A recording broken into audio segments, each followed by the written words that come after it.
If you've ever felt the air leave a room in one single sentence, you'll understand this. Because the moment my mother opened her mouth, everything I thought I knew about my family collapsed. She didn't yell.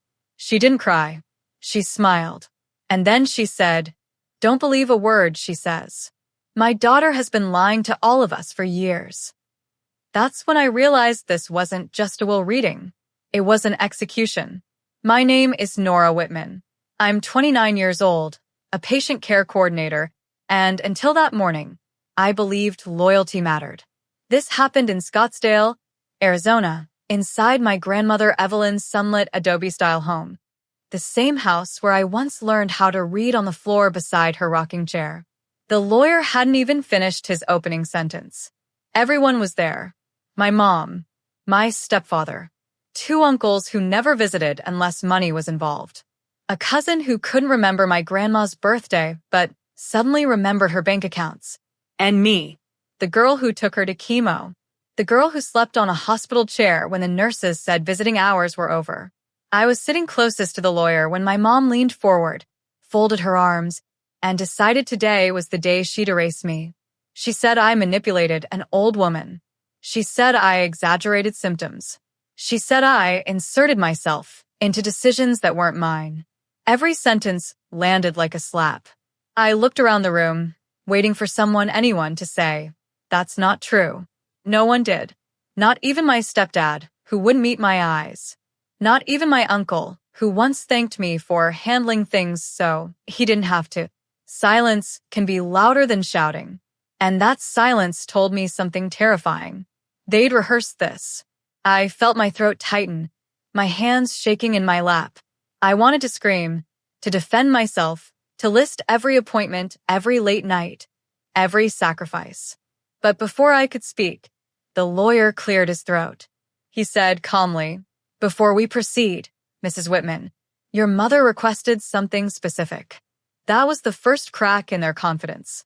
My mom's smile froze. Just for a second, the lawyer reached into his briefcase, not for papers, but for a small black device.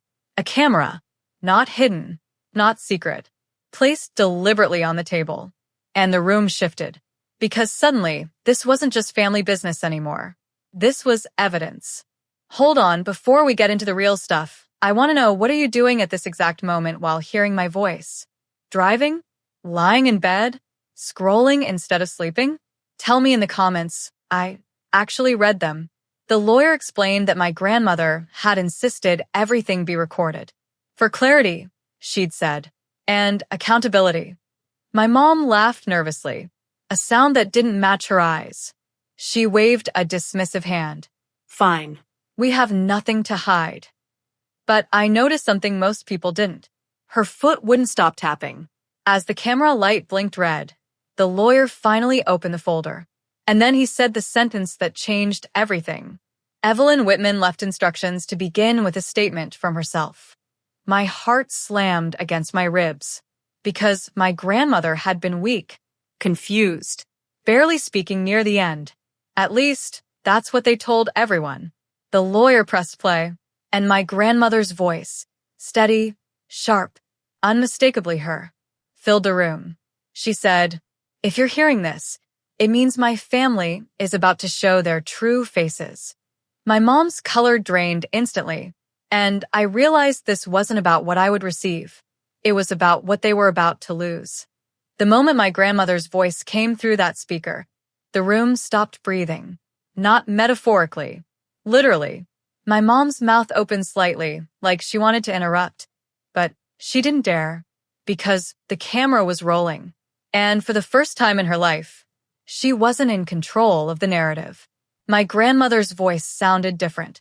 Not fragile, not confused. Clear. Measured. Intentional. She said, "I know some of you believe I was easily influenced, that I didn't understand what I was doing. Let me correct that assumption right now." I felt my chest tighten, because this was the woman who forgot what day it was sometimes, but never forgot who showed up. My uncle shifted in his seat. My cousin crossed her arms tighter, and my mom, my own mother, stared at the table like it had personally betrayed her. The recording continued. For the last 3 years of my life, I documented everything. Everything. That word echoed. The lawyer glanced around the room, letting it sink in. He hadn't even opened the will yet. My grandmother went on. I kept journals, medical notes, visitor logs, phone records. I did this because I knew when I was gone, someone would try to rewrite the truth. My mom laughed. A short, sharp sound. "This is ridiculous," she said. She was sick. The lawyer didn't look up. He simply said, "Please allow the recording to finish." That's when my grandmother said my name, Nora. Hearing it out loud, said with love, not accusation, nearly broke me. "Nora Whitman is not a liar," my grandmother said. "She is the only person in this family who never asked me for anything." The room shifted again. This time it wasn't subtle. My stepfather swallowed hard. My uncle stared straight ahead. And my mom finally looked at me, not with anger, with fear. My grandmother continued. While others called once a month, Nora came every week. While others questioned my doctors, Nora took notes. While others worried about inheritances, Nora worried about whether I had eaten. I felt tears burn behind my eyes, but I didn't let them fall. Not yet. Because this wasn't just validation. This was ammunition. The lawyer paused the recording. He adjusted his glasses and said, "Mrs. Whitman also requested we address the accusations being made before the will is read." My mom stood up. "I'm not sitting through this character assassination," she snapped. The lawyer calmly gestured to the camera. "Then you're welcome to leave," he said. "But the recording and the consequences will proceed without you." She froze. Leaving would make her look guilty. Staying meant risking exposure. She sat back down. Hard. The lawyer opened a thin folder. Inside were printed pages. Dates. Times. Signatures. "Visitor logs from Sunrise Medical Center," he said. "Signed by staff." He read names out loud. Mine appeared dozens of times. My mom's appeared twice. Both on the same day. And then he said something that made my stomach drop. "There were also withdrawals from Evelyn Whitman's personal account," he continued. "Large ones." My mom leaned forward instantly. "See," she said, pointing at me. "That's exactly what I'm talking about." The lawyer raised a hand. "The withdrawals," he said slowly, "were not made by Nora." He slid a document across the table. It was a bank statement, with a highlighted name. My mother's. The room erupted. "What is this?" my uncle barked. My cousins started whispering. My stepfather looked like he might be sick. My mom stammered, That's taken out of context." The lawyer didn't argue. He simply pressed play again. My grandmother's voice returned. "If you're hearing about money withdrawals, know this. I discovered them myself. I confronted the person responsible, and I chose to stay silent until now." My heart pounded, because suddenly this wasn't about defending me anymore. This was about exposing them. My grandmother continued, "Some of you thought I was weak. Some of you thought I was dying too fast to notice." A pause. Then she said, "You were wrong." The lawyer reached for another device. "This," he said, "is where things become uncomfortable." He turned the camera slightly and aimed it directly at my mother, because Evelyn Whitman also left video. My mom's face strained of color. "What video?" she whispered. The lawyer pressed a button, and the screen lit up. The video didn't start right away. That delay, those 2 seconds of black screen, felt longer than the last 3 years of my life. My mother leaned back in her chair, forcing a laugh that sounded hollow even to her own ears. "This is absurd," she said. "You're telling me my dying mother was filming secret movies now?" No one laughed with her. The lawyer didn't respond. He just waited. Then the screen flickered. And there she was. My grandmother, Evelyn, sitting upright in her favorite armchair. Hair neatly brushed. Glasses on. A cardigan folded perfectly at her elbows. The same woman who everyone claimed was too confused to know what she was doing. She looked directly into the camera. Not softly. Not kindly. She said, "If you're watching this, it means someone I trusted has already lied." My mom's breath hitched. I saw it. The video continued. I am recording this on April 14th at 3:17 p.m. I am of sound mind. I know exactly who I am. I know exactly who my family is. The lawyer paused the video and looked around the room. Medical verification is attached, he said. Signed by 2 physicians. My uncle cursed under his breath.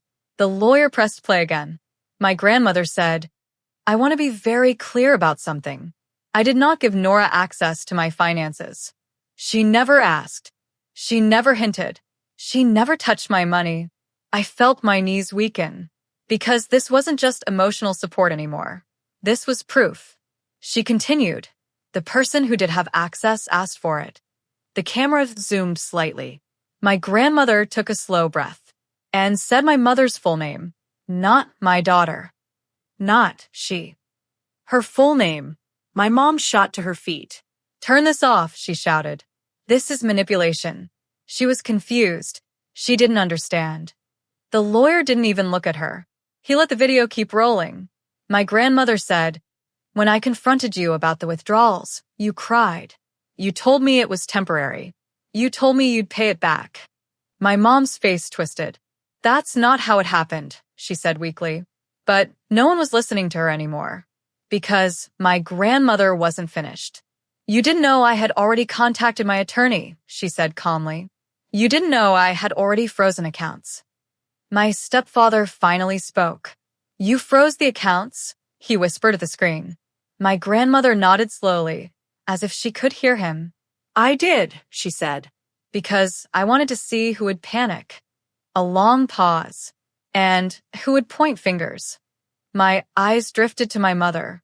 Her hands were clenched, so tightly her knuckles were white. The lawyer stopped the video again. He folded his hands and said, this is the point where most families ask for a break. No one did, because we all knew whatever came next was the point of no return.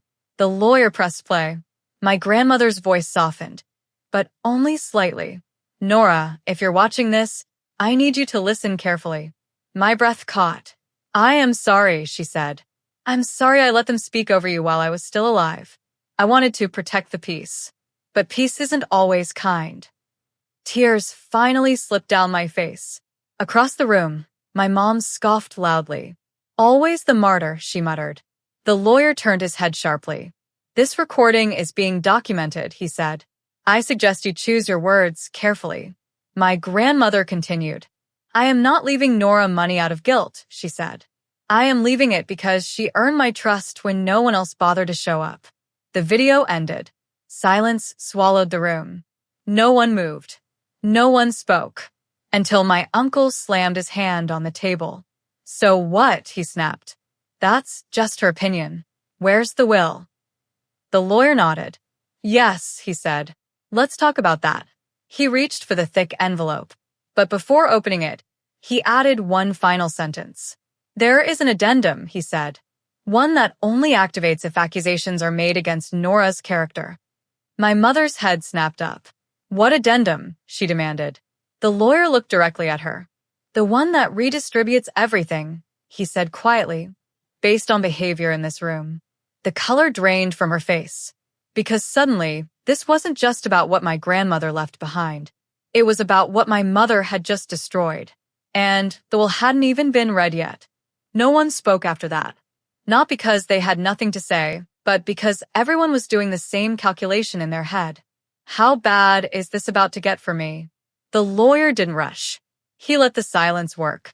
He'd clearly done this before. He placed the envelope down gently, like it might explode. This addendum, he said, was written 6 months before Evelyn passed. It's legally binding, and it exists for one reason only. He looked around the room, to measure truth under pressure. My mother laughed again, but this time it cracked halfway through. You can't punish people for speaking, she said. That's insane. The lawyer nodded calmly. You're right. You can't punish honesty. He slid a single page out of the envelope. But you can reward it, he added. My grandmother's handwriting filled the page. Neat. Precise. Firm. The lawyer began reading. If, during the reading of my will, any individual attempts to discredit Nora Whitman with false claims of manipulation, theft, or coercion. My mom shifted in her seat. That individual will be removed as a beneficiary. The word removed echoed in the room. My uncle stood up. This is ridiculous, he said. Families argue. The lawyer didn't look at him. He kept reading. Furthermore, any individual who supports or amplifies these claims through silence, agreement, or accusation will forfeit their portion. Silence. Heavy. Thick. Damning. I felt my pulse in my ears, because suddenly the room was divided into two groups, those who had attacked me and those who had done nothing. The lawyer lowered the paper. Before proceeding, he said, I need to ask a question for the record. He looked directly at my mother. Mrs. Whitman, do you stand by the statements you made earlier today? This was it, her moment to walk it back, to soften it, to lie more carefully. She opened her mouth, closed it, then straightened her spine. Yes, she said, I do. The sound that followed wasn't loud. It was worse. It was the quiet click of a pen. The lawyer made a note, and something irreversible happened in that instant. My stepfather shot her a look. What are you doing? He hissed. She ignored him. The lawyer turned to my uncle. Do you support those statements? My uncle hesitated. He glanced at my mother, then at me, then at the camera.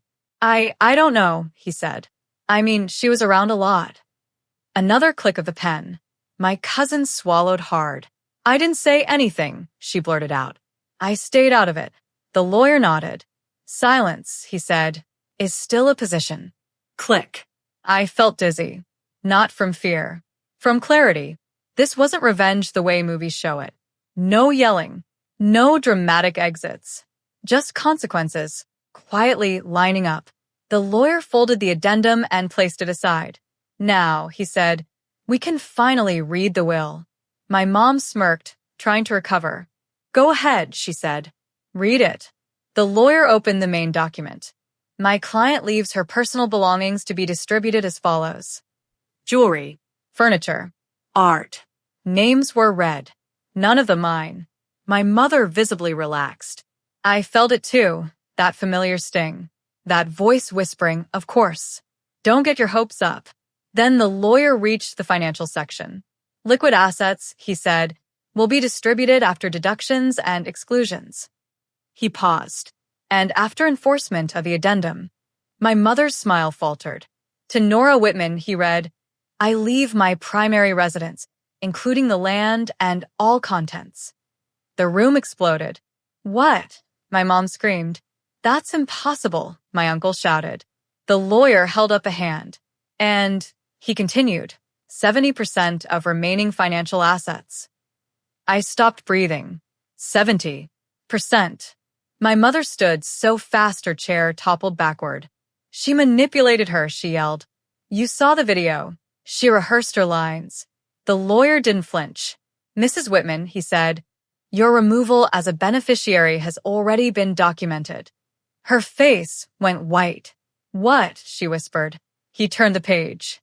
Due to verbal confirmation of defamatory claims, he said, you receive nothing. Nothing. The word landed like a gunshot. My stepfather slumped back. My uncle cursed loudly. My cousin started crying. And my mother, my own mother, looked at me like I had pulled the trigger. But I hadn't. I hadn't said a word. The lawyer closed the folder. There is one final item, he said, and looked directly at me. One that explains the camera. The lawyer didn't look at my mother when he said it. He looked at me. One final item, he repeated, requested by Evelyn Whitman herself. My stomach tightened, because somehow, even after everything, I knew this was the part that would hurt the most. He reached back into his briefcase and pulled out a sealed envelope, thicker than the others. This one wasn't labeled will. It was labeled record. He placed it beside the camera. This, he said, is not about inheritance. My mother let out a sharp, humorless laugh. Of course it is, she snapped. It always is. The lawyer finally turned to her. No, he said calmly. This is about truth and protection. He opened the envelope. Inside were printed screenshots, email chains, text messages. My name appeared repeatedly, but not as the sender, as the subject. The lawyer picked up the first page. These messages, he said, were sent to Evelyn while she was undergoing treatment. He cleared his throat and read aloud. You're letting Nora control you. She's isolating you from your real family. You should change your will before it's too late. Each message ended with the same sender. My mother. The room felt suddenly too small. I was worried about her, my mom said quickly. Anyone would be. The lawyer nodded. Worry, he said, does not usually come with threats. He turned the page. Another message. If you leave her anything, don't expect me to stick around. My stepfather stared at my mother. You said you were visiting friends, he whispered. She didn't answer him. The lawyer continued. These messages were followed by a phone call, he said. One that Evelyn recorded. My head snapped up. Recorded? The lawyer pressed a button. Static crackled. Then my grandmother's voice. Soft but firm. She said, I need you to stop. Then my mother's voice. Sharp. Impatient. You're choosing her over your own daughter, she snapped. Do you know how that looks? My hands curled into fists. I had never heard this. I had never known. The recording continued. My grandmother said, I am choosing kindness over entitlement. A pause. Then my mother said something that made the room go ice cold. Then don't be surprised when I tell people what kind of person Nora really is. The lawyer stopped the audio. No one spoke. Not even my mother. He folded his hands. Evelyn requested that this evidence be preserved, he said, in case Nora ever needed protection. Protection. That word hit harder than the money ever could. Because my grandmother knew. She knew the attacks would come. She knew where they'd aim. And she prepared for it. The lawyer slid the final document forward. This camera, he said, tapping it gently, was not placed here to expose theft. My mother looked up slowly. It was placed here to stop the lies from spreading further. He turned the camera slightly toward her. Because every word spoken today, he continued, is now documented. My mother's voice shook. You can't release this, she said. This is private. The lawyer met her eyes. It becomes public the moment you make accusations outside this room, he said. Evelyn anticipated that possibility. My mother collapsed into her chair. For the first time, she looked small. The lawyer gathered the papers. The will reading is concluded, he said. Copies will be distributed. People stood slowly. My uncle wouldn't look at me. My cousin brushed past me without a word. My stepfather lingered, confused, broken. My mother stayed seated. She stared at the table like it had betrayed her. As I stood up, she finally looked at me, not with rage, with something else. Fear. You planned this, she whispered. I shook my head. No, I said quietly. She did. I walked toward the door, my legs shaking. Because revenge doesn't always feel powerful in the moment. Sometimes it feels like grief finally being believed. Behind me, the lawyer turned off the camera. But I knew the real recording, the one that mattered, had already happened. And my mother knew it too. As I stepped outside into the Arizona sunlight, my phone buzzed. A message. From a number I hadn't saved. We need to talk. Please. I didn't open it. Because for the first time in my life, I wasn't the one chasing peace. They were. And I had a feeling this wasn't over yet. I didn't reply to my mother's message. Not that day. Not the next. Silence was something I'd learned from the best. For years, I had answered every call, every guilt-soaked voicemail, everywhere family excuse. But now? Now silence wasn't avoidance. It was power. 3 days after the will reading, I returned to my grandmother's house. My house. That still felt unreal. The key was heavier in my palm than it should have been, like it carried every memory with it. The front door creaked open exactly the same way it always had. Lavender. Old books. The faint hum of the fridge. Everything smelled like her. I stood there longer than I meant to, afraid that if I moved, the moment would break. That's when I noticed it. A small red light blinking near the bookshelf. My stomach dropped. Another camera. Not hidden. Placed intentionally. I stepped closer. Taped beside it was a folded note. In my grandmother's handwriting. If you're seeing this, you did exactly what I hoped you would. Don't rush. Let them show you who they are. My throat tightened. She wasn't just protecting me at the will reading. She was still guiding me. I unplugged the camera and sat on the couch, staring at it in my lap. My phone buzzed again. This time, it wasn't my mother. It was my uncle. We need to clear some things up. I exhaled slowly, because here it was. Phase 2. I didn't respond. An hour later, another message, this time from my cousin. I didn't mean to stay silent. I was shocked. Then my stepfather. Your mom isn't doing well. She hasn't been eating. I laughed out loud. A short, bitter sound. She hadn't worried about my well-being when she tried to ruin my reputation. Why should I rush to comfort her now? I spent the afternoon opening drawers. Not looking for money. Looking for understanding. In the study, behind a stack of old photo albums, I found a locked wooden box. The key was taped underneath. Inside were journals. Dozens. Each dated. Each filled. This wasn't paranoia. This was planning. One entry stopped me cold. If Nora ever reads this, I wanted to know. They will try to rewrite the story. They always do. I swallowed hard. Another entry, written months later. My daughter believes blood entitles her to control. When she loses it, she will lash out. My phone buzzed again. A call this time. I didn't answer, but the voicemail came through. My mother's voice. Soft. Shaky. Nora, I don't know what happened in that room. Things got out of hand. People misunderstood me. Misunderstood. That word. She continued. We should talk privately. No lawyers. No cameras. I stared at the phone, then at the journal in my lap. My grandmother had predicted this exact moment, because the next line in the journal read, when she asks to speak privately, it will be because she has something to lose. I closed the book, Slowly. Carefully. because I finally understood. This wasn't over because she wanted reconciliation. It was over because she was afraid. Afraid of what else my grandmother left behind. And she was right to be, because at the bottom of the box, beneath the journals, was a sealed manila envelope, addressed to me, in bold ink. Nora, only open if they don't stop.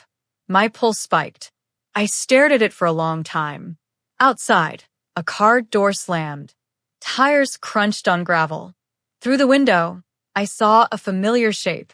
My mother's car, parked at the end of the driveway. She hadn't texted. She hadn't called again. She just showed up, uninvited. The doorknob turned. I didn't move, because whatever was in that envelope was about to decide how this ended. The knock didn't come right away. That was the first thing that scared me. My mother had never been patient. She knocked like she owned doors. But this time, she waited. I stayed still, the envelope resting on my lap like it could burn through the paper at any second. The doorknob turned again gently. Nora, my mother called through the door, her voice careful. I know you're home. Of course she did. I closed my eyes, because part of me still wanted to open that door, to fix it, to make it normal again. But then I remembered the recording, the lies, the way she said my name like it was something dirty. I stood, walked to the door, but I didn't open it. What do you want? I asked through the wood. Silence. Then a sigh. I just want to talk, she said, mother to daughter. I almost laughed. You tried to destroy me, I said quietly, in front of everyone. That's not fair, she snapped, losing control for just a second. There it was, the real her. I rested my forehead against the door. What do you want, Mom? Another pause. Longer this time. I want to know what else she left you. There it was. I stepped back. Nothing, I said. She scoffed. Don't lie to me. She always had backup plans. I need to know what you have. Need. Not want. Not hope. Need. I looked down at the envelope in my hand. My grandmother's final chess move. I don't owe you anything, I said. Her voice hardened instantly. You wouldn't even have that house if it weren't for me, she said. I'm her daughter. And I was her caregiver, I replied. For years. Silence. Then she said something that chilled me. You think this ends here? She asked. You think people won't talk? My chest tightened. There are things I can say, she continued. About you. About how close you were with her. How controlling it looked. I clenched my jaw. Threats. Just like the journal said. I took a breath. Then I opened the envelope. Inside was a single flash drive. And a note. If she threatens you, she has already confirmed everything. My hands shook. I walked back to the door. Leave, I said. You can't shut me out, she snapped. I'm your mother. No, I said. You're someone standing on my porch. Her breath hitched. I will tell people you manipulated her, she said flatly. I swallowed, then said, Go ahead. That stopped her. What? She said. Go ahead, I repeated. Because the next person you tell will hear the recordings. Silence. Then quieter. What recordings? All of them, I said. Her voice dropped to a whisper. You're bluffing. I leaned closer to the door. I'm not, I said. And if you step onto this property again, I'll involve my lawyer. She laughed nervously. You wouldn't do that. I thought of my grandmother, of her planning, of her calm. Yes, I said. I would. The silence stretched. Then footsteps. Retreating. A car door. An engine starting. I waited until the sound disappeared. Only then did I sink onto the floor. Shaking. Because standing up to your abuser, even when they're family, doesn't feel strong. It feels terrifying. I plugged the flash drive into my laptop. The screen lit up. Folders. Dates. Audio files. Video clips. One folder was labeled Contingency. I clicked it. The first video loaded. My grandmother sat in the same chair as before. She looked tired, but peaceful. She smiled and said, Nora, if you're watching this, she didn't stop. My breath caught. She continued, That means you're ready. The video cut to black, and I realized something.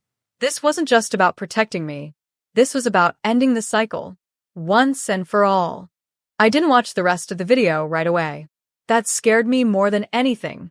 Because once you know something exists, something powerful, you can't unknow it. And part of me wasn't ready to see my grandmother's final move. Instead, I closed the laptop. I needed air. I stepped out onto the back porch, the desert evening wrapping around me. The sky was turning that deep Arizona orange, beautiful and cruel at the same time. My phone buzzed again. This time it wasn't family. It was a notification. Missed call, unknown number. Then another. Then a text. This is Daniel Reyes. I'm a reporter with the Valley Ledger. We need to speak urgently. My heart dropped because I suddenly understood. My mother hadn't gone quiet. She'd gone public. I called him back. He answered immediately. Ms. Whitman, he said, his voice careful. I was contacted regarding allegations of elder manipulation and financial coercion. There it was. I closed my eyes. She told you I abused my grandmother, I said. A pause. She told us she has evidence, he replied, but she wouldn't provide it. Of course she wouldn't. Did she mention recordings? I asked. Another pause, longer this time. No, he said. Why? I looked back through the glass doors. At the house, the journals, the flash drive waiting inside. Because I do, I said. Silence. Then, are you willing to share? Yes, I said, but not selectively. We agreed to meet the next morning, neutral location, full transparency. I hung up and went back inside. I plugged the flash drive in again. This time, I opened the contingency folder. The next video played automatically. My grandmother leaned closer to the camera. I don't want revenge, she said. I want truth to breathe. She explained everything. The withdrawals, the threats, the texts, the lies already planted before she died. She showed screenshots, audio recordings, even notes from conversations with her attorney. documenting concerns about defamation. She paused. If this reaches the public, she said, it's because she chose to force it there. I sat back, stunned. This wasn't a trap. It was a mirror. My phone buzzed again. A message from my cousin. I heard Mom's telling people things about you. I don't know what to believe. I didn't reply, because belief wasn't my job anymore. Truth was. The next morning, I met the reporter. I brought everything. He listened. He didn't interrupt. Halfway through, he stopped taking notes. I need to verify this, he said quietly. But if it's authentic. He didn't finish the sentence. He didn't need to. 2 days later, the article went live. Local heiress documents defamation campaign. Video evidence released. My mother's name wasn't in the headline, but it didn't need to be. By noon, my phone wouldn't stop ringing. Family friends, distant relatives, people who hadn't checked on my grandmother once. My mother called too, over and over. I didn't answer, because the most powerful thing I could do was let her hear the silence she once gave me. That evening, the lawyer called. She's contacted me, he said, threatening legal action. I exhaled slowly. And she doesn't have a case, he said, but she's desperate. That night, I watched the final video. My grandmother smiled. If you're still standing after all this, she said, then you've done something I never could. I cried then, not from sadness, from release. Because revenge doesn't always look like destruction. Sometimes it looks like exposure. Sometimes it looks like walking away, while the truth does the work for you. My phone buzzed one last time that night. A message from my mother. Please, call me. We can fix this. I deleted it and slept peacefully for the first time in years. But the story wasn't done, because consequences don't end when the truth comes out. They begin. The fallout didn't come all at once. It came in waves. The first wave was quiet.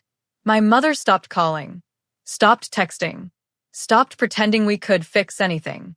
That silence felt different than before, heavier, more deliberate. The second wave came from the outside. Neighbors I barely knew started recognizing me at the grocery store. Some smiled awkwardly. Some avoided eye contact. Some whispered. The article had spread further than I expected. People always read stories like this with curiosity until they realize they know someone involved. The third wave was the hardest. Family. My uncle showed up at the house one afternoon. I didn't invite him. He stood on the porch, hat in his hands, suddenly much smaller than he used to seem. She didn't tell us everything, he said immediately. About the money, about the messages. I crossed my arms. But you were comfortable believing I did, I said. He winced. I didn't want to get involved, he said. I didn't think it would blow up like this. That's the thing, I replied. It didn't blow up. It was already broken. He nodded slowly. I lost my share, he said. I'm not here about that. I waited. I'm here to say I was wrong, he said. And I'm sorry. It didn't fix anything. But it mattered. I thanked him and watched him leave. That night, my lawyer forwarded me an email from my mother's attorney. Subject line, cease and desist. I laughed when I read it, because the letter accused me of defamation, of spreading manipulated recordings, of harming her reputation. The irony would have been funny if it hadn't been so predictable. My lawyer replied within the hour. Attached, authentication reports, medical verification, timestamps, witness statements. End of discussion. 2 days later, the letter was withdrawn. No apology, just retreat. Then came the fourth wave, the one I didn't expect. My stepfather asked to meet. We sat across from each other at a quiet cafe. He looked exhausted. I didn't know, he said, about most of it. I believe you, I said. He swallowed. She's blaming you, he admitted. Says you turned her own mother against her. I leaned back. Did you believe that? I asked. He hesitated, then shook his head. No, he said. I think she showed everyone who she really is and can't live with it. He looked at me carefully. She's moving out, he said. I'm filing for separation. I didn't feel victory. I felt closure. Because revenge fueled by rage burns you too. But revenge powered by truth? That just ends things.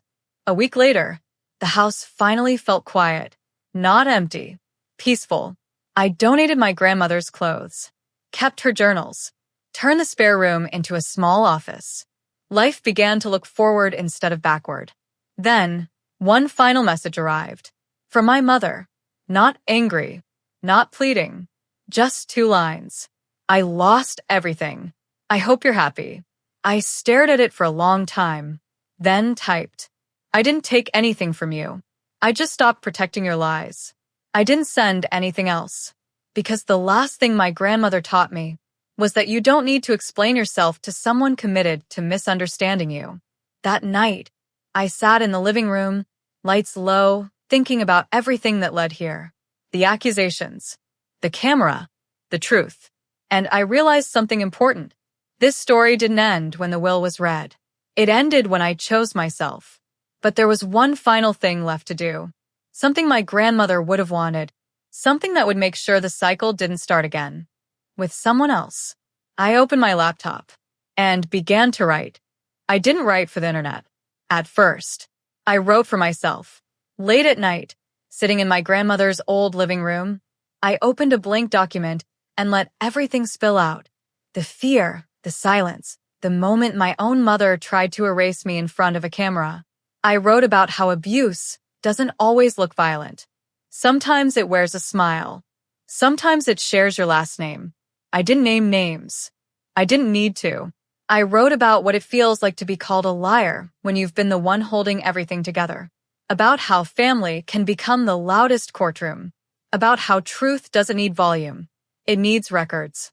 When I finished, I stared at the screen for a long time. Then I posted it. No drama.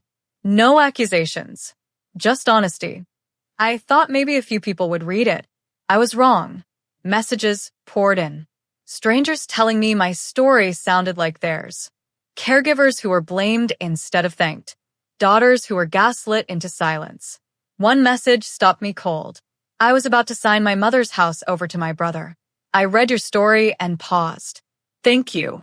I cried then. Because that was the point. Not punishment. Prevention. A month later, the house no longer felt haunted by tension. It felt earned. I framed one photo of my grandmother, smiling, eyes sharp, like she knew exactly how this would end. My mother never contacted me again. I heard through distant relatives that she moved states, that she tells people I betrayed her. I don't correct the story. People who matter ask questions. People who don't repeat lies. And I'm okay with that. Because revenge doesn't always roar. Sometimes it whispers. You didn't win. I did. Not because I took something from her, but because I kept something she never could. My integrity. If there's one thing I want you to take from this story, it's this. Document everything. Trust patterns over promises. And never let someone rewrite your truth just because they're louder. If this story resonated with you, if you've ever been blamed for doing the right thing, let me know in the comments. You're not alone, even when it feels like you are. And before you go, take 1 second to support this channel. Like the video if it moved you. Share it with someone who might need it. And subscribe to Silent Revenge Lab for more stories where truth always has the final word. Because sometimes, the quietest revenge is the one that lasts forever.